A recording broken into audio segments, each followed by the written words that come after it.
Hello students, good morning. आज का हमारा विषय है अंग्रेज़ों की भारत विजय।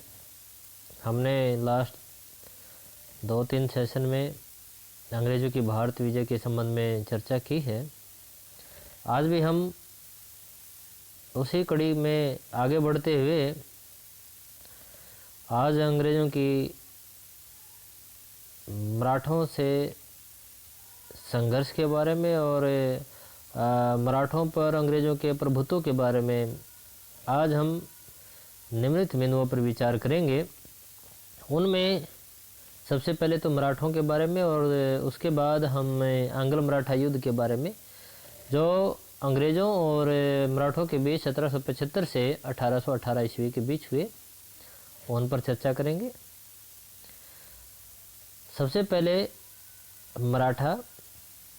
मुगल साम्राज्य के पतन के बाद सबसे शक्तिशाली राज्य का वर्ग समूह मराठों का था और मराठे धीरे धीरे उन्नति करते हुए विंध्याचल व सतपुड़ा को पार करके दिल्ली तक पहुंच गए थे और वो दिल्ली की राजनीति में हस्तक्षेप करने लग गए थे।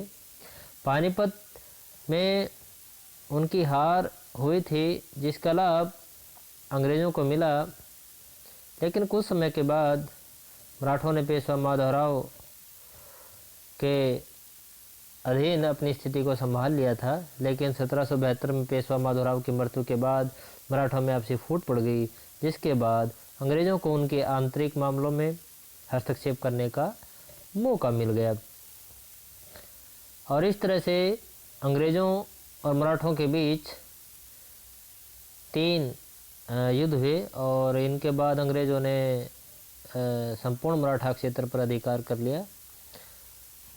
आइए हम इनके विषय में चर्चा करते हैं। सबसे पहले प्रथम आंग्ल मराठा युद्ध 1775 से 1782 ईस्वी। इस समय वारेन हेस्टिंग्स 1772 से 1785 बंगाल का गवर्नर जनरल था। प्रथम आंग्ल मराठा युद्ध के कारण मराठों के आपसी झगड़े व अंग्रेज़ों की महत्वाकांक्षाएं थी। पेशवा माधवराव की मृत्यु के बाद उसका भाई नारायण राव पेशवा बना, जिसको उसके चाचा रघुनाथ राव ने मरवा दिया और स्वयं पेशवा बन गया था। लेकिन एक शक्तिशाली सरदार नाना फडणवीस ने उनको पेशवा मानने से इनकार कर दिया और उसने नारायण राव के पुत्र अल्पायु पुत्र जो नारायण राव जो है का जो अल्पायु पुत्र था उसको पेशवा बना दिया। अतः रघुनाथ राव पेशवा पद पाने के लिए वो अंग्रेज़ों की शरण में चला गया। बम्बई की सरकार ने इस बेहतर मौके को हाथ से न जाने देने का फैसला लिया और उसने रघुनाथ राव से 7 मार्च 1775 को सूरत की संधि कर ली। यह संधि बम्बई की अंग्रेजी सरकार व रघुनाथ राव के बीच हुई थी, जिसके अनुसार अंग्रेज उसकी सैनिक सहायता करेंगे तथा इसका सारा खर्चा रघुनाथ राव देगा। रघुनाथ राव अंग्रेजों को सालसेट, बेसिन, सूरत, बड़ौच व कुछ टापू देगा और मराठों के आक्रमण अंग्रेजों पर नहीं होने देगा। लेकिन संधि की शर्तों के जब ये संधि हो गई, सूरत की संधि हो गई, तो संधि की शर्तों के अनुरूप जब अंग्रेजी सेना सूरत आई तो इस सेना ने मराठा पेशवा पर आक्रमण कर दिया। युद्ध का निर्णय होने से पहले ही वारेन हेस्टिंग्स की काउंसिल ने संधि को अस्वीकार कर दिया और बम्बई की सरकार को चेतावनी भी दी। इस काउंसिल ने पूना में पेशवा से संधि करने के लिए कर्नल अस्टन को भेजा। अब 1 मार्च 1776 ईस्वी को एक और संधि हुई, जिसको पुरंदर की संधि कहते हैं। यह संधि बंगाल की अंग्रेजी सरकार व पेशवा माधवराव नारायण राव के बीच हुई थी, जिसके अनुसार अंग्रेज रघुनाथ राव का साथ नहीं देंगे व मराठों से युद्ध नहीं करेंगे। रघुनाथ राव को मराठे पेंशन देंगे तथा वह गुजरात में ही रहेगा। लेकिन जब यह दोनों संधियों का मसौदा लंदन गया तो कंपनी निदेशक मंडल ने सूरत की संधि को मान्यता दे दी। अब अंग्रेजों को मजबूरी में राघोबा का साथ देना पड़ा और 1778 में अंग्रेजों ने पूना की ओर राघोबा के साथ यानी रघुनाथ के साथ प्रस्थान किया। मराठों ने इस सेना को पराजित किया और 1779 में अंग्रेजों और मराठों के बीच एक और संधि हुई, जिसे बड़गांव की संधि कहते हैं।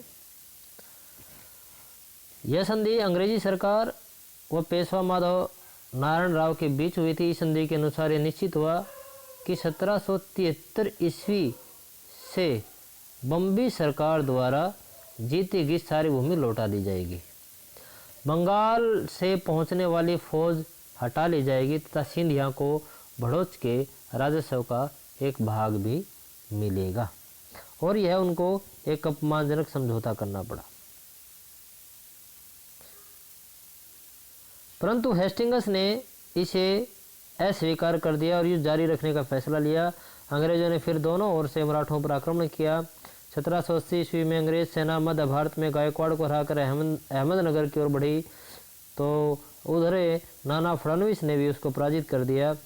दूसरी ओर अंग्रेजी सेना ग्वालियर में महादजी सिंधिया से भी पराजित हो गई और इस प्रकार से महादजी सिंधिया ने 1781 ईस्वी में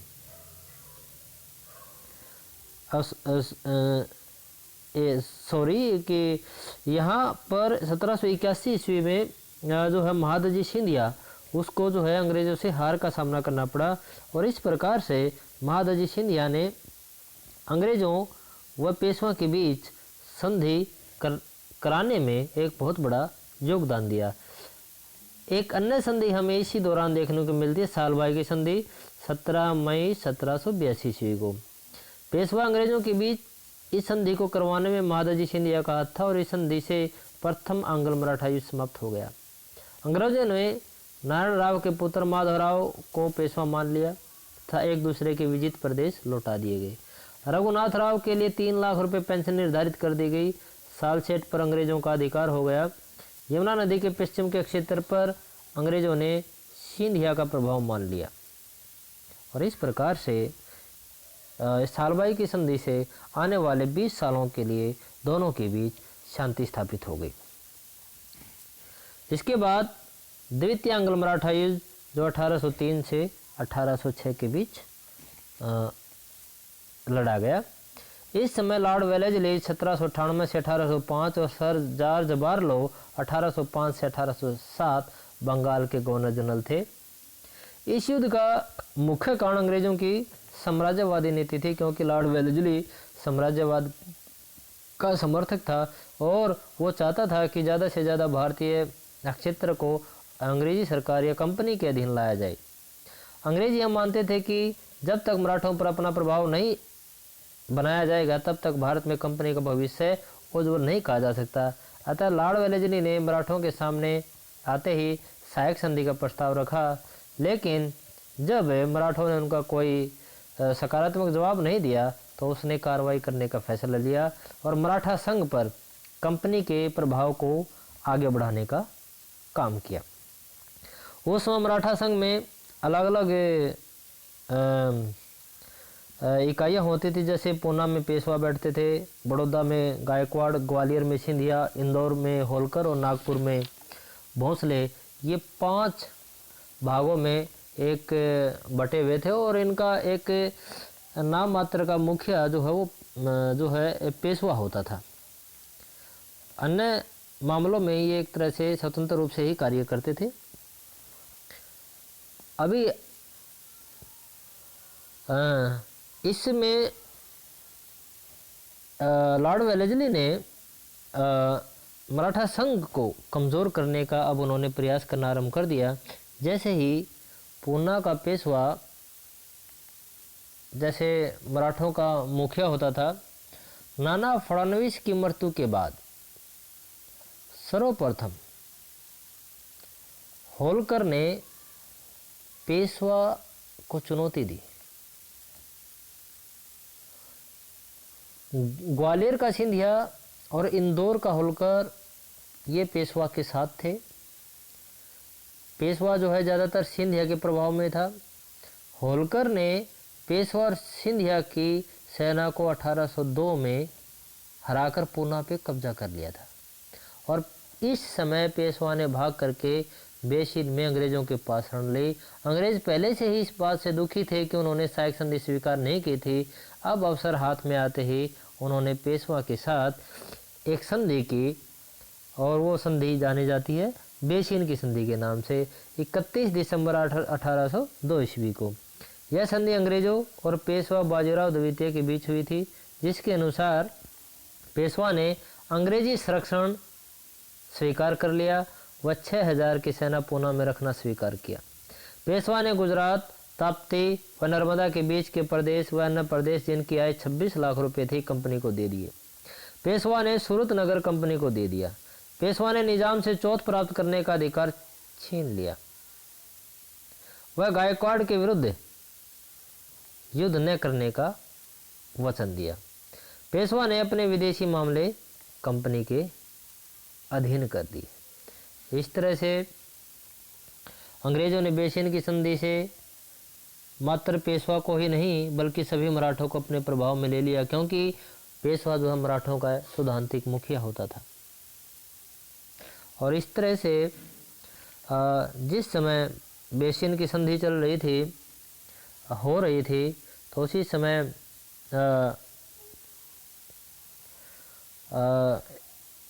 पेशवा ने, हालांकि ये संधि अंग्रेजों से कर ली थी, लेकिन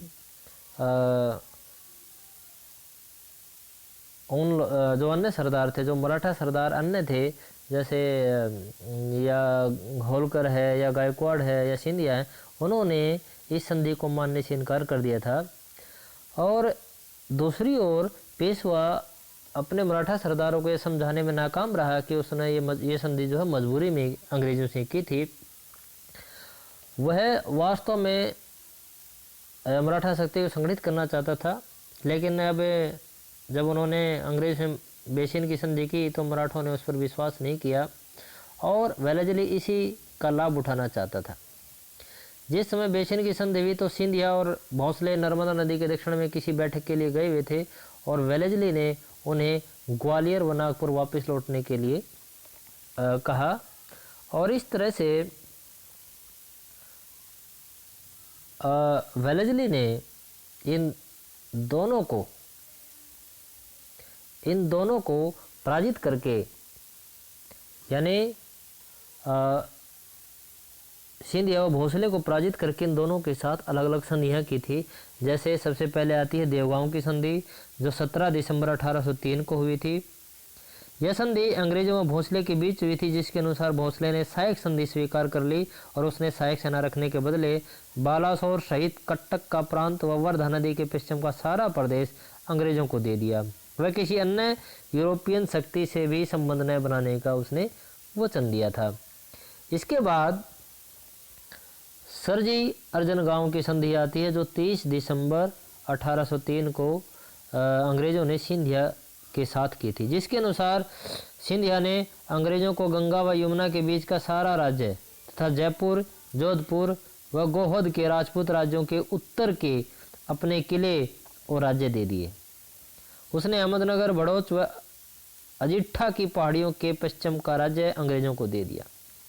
निजाम, पेशवा, गायकवाड़ और मुगल सम्राट से सिंधिया के समस्त संबंध समाप्त कर दिए गए। सिंधिया ने अपने राज्य की सीमा या सेवा में किसी भी यूरोपियन को न रखने का वचन दिया। सिंधिया के दरबार में एक अंग्रेज रेजिडेंट भी रखा गया। इसके बाद जब सिंधिया और भोंसले अंग्रेजों से लड़ रहे थे तो उस समय होलकर जो है अपना एक अलग वजूद बनाए हुए था, वह तमाशा देख रहा था। उसने 1804 ईस्वी में वेलेजली के सहायक संधि के प्रस्ताव को अस्वीकार कर दिया था और उसने जाटों के साथ मैत्रीपूर्ण संबंध बना करके उसने अंग्रेज़ों के विरुद्ध अपना अभियान आरंभ कर दिया था।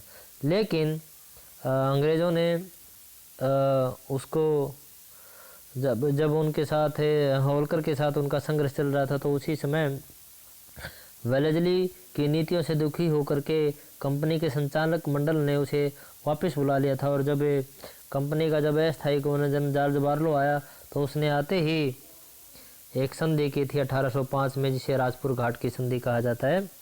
यह संधि अंग्रेज़ों ने होलकर के साथ की थी, जिसके अनुसार होलकर का काफ़ी प्रदेश अंग्रेज़ों के पास आ गया था, लेकिन राजधानी इंदौर का क्षेत्र उसे वापस दे दिया गया था और युद्ध के बाद उसकी स्थिति काफ़ी कमज़ोर कर दी गई थी।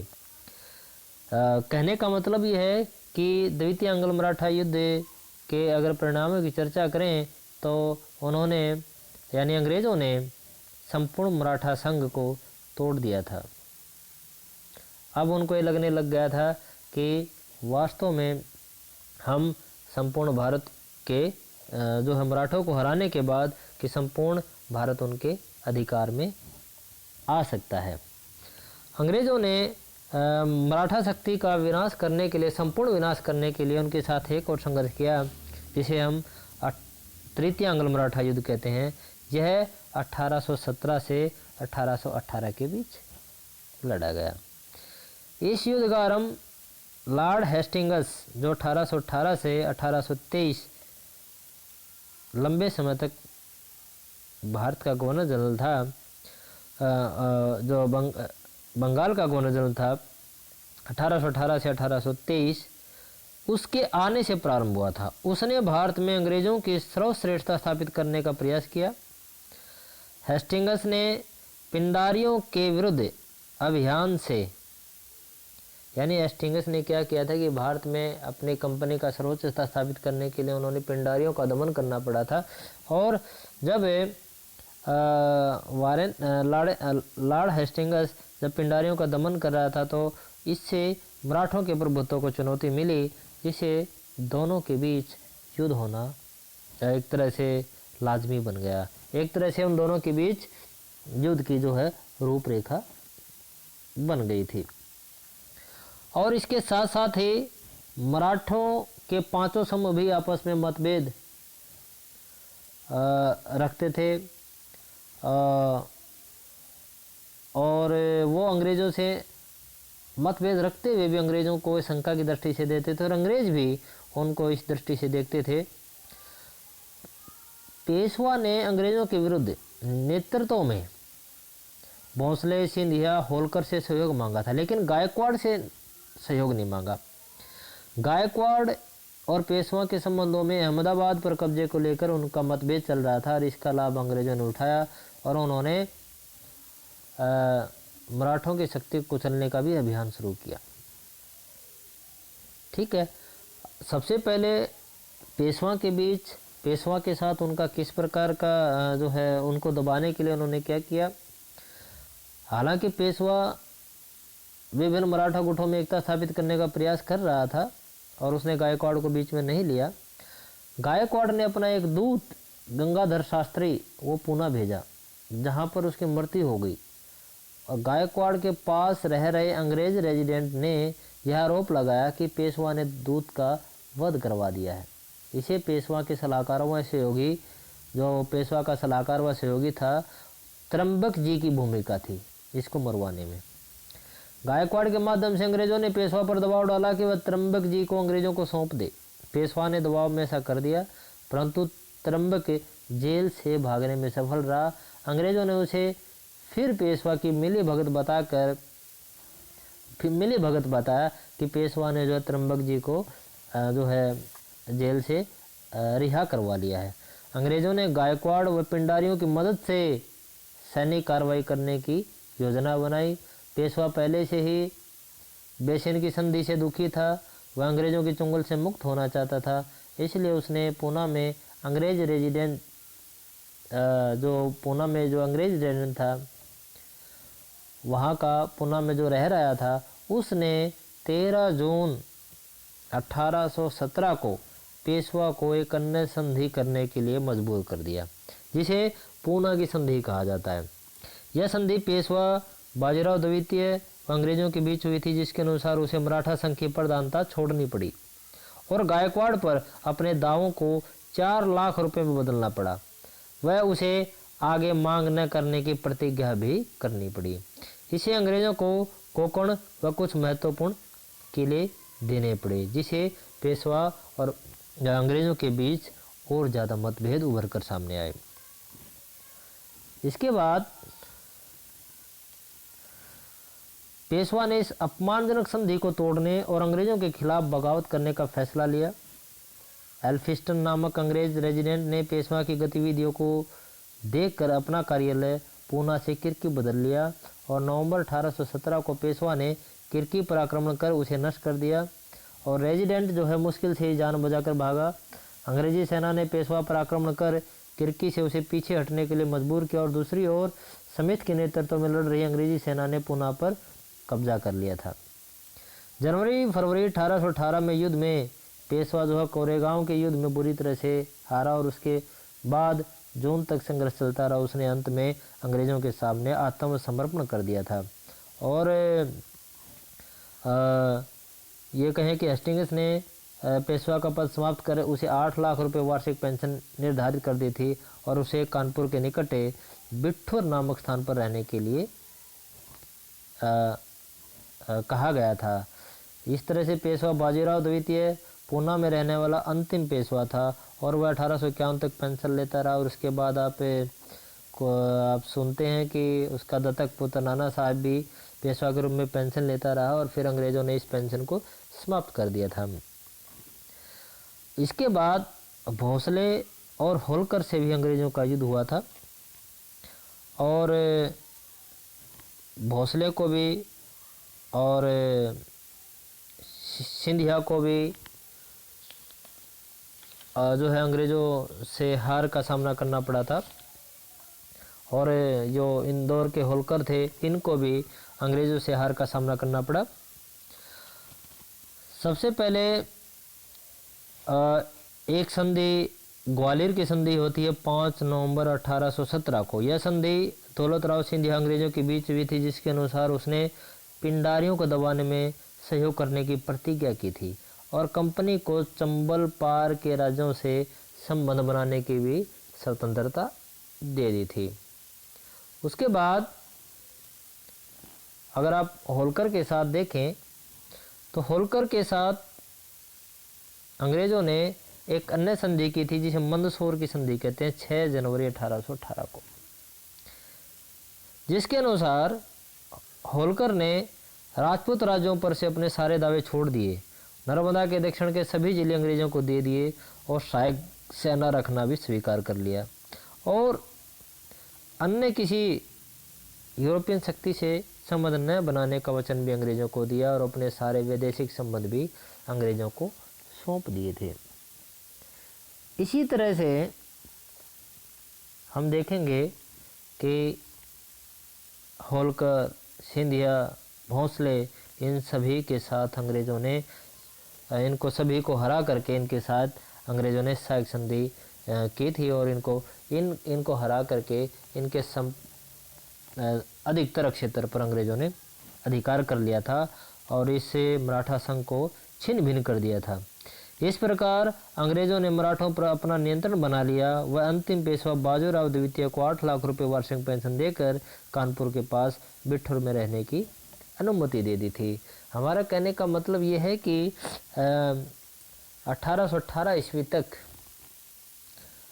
लॉर्ड हेस्टिंग्स के टाइम में मराठा शक्ति को कुचल दिया गया था और उसके बाद इन्होंने कभी भी आप भारतीय इतिहास में देखेंगे कि कभी भी अंग्रेज़ों के विरुद्ध कोई जो है खास लड़ाई नहीं की और ये मराठा संघ और मराठा पेशवा ये सारे पद ही अंग्रेज़ों ने समाप्त कर दिए थे और इस क्षेत्र पर प्रभुत्व स्थापित कर लिया था।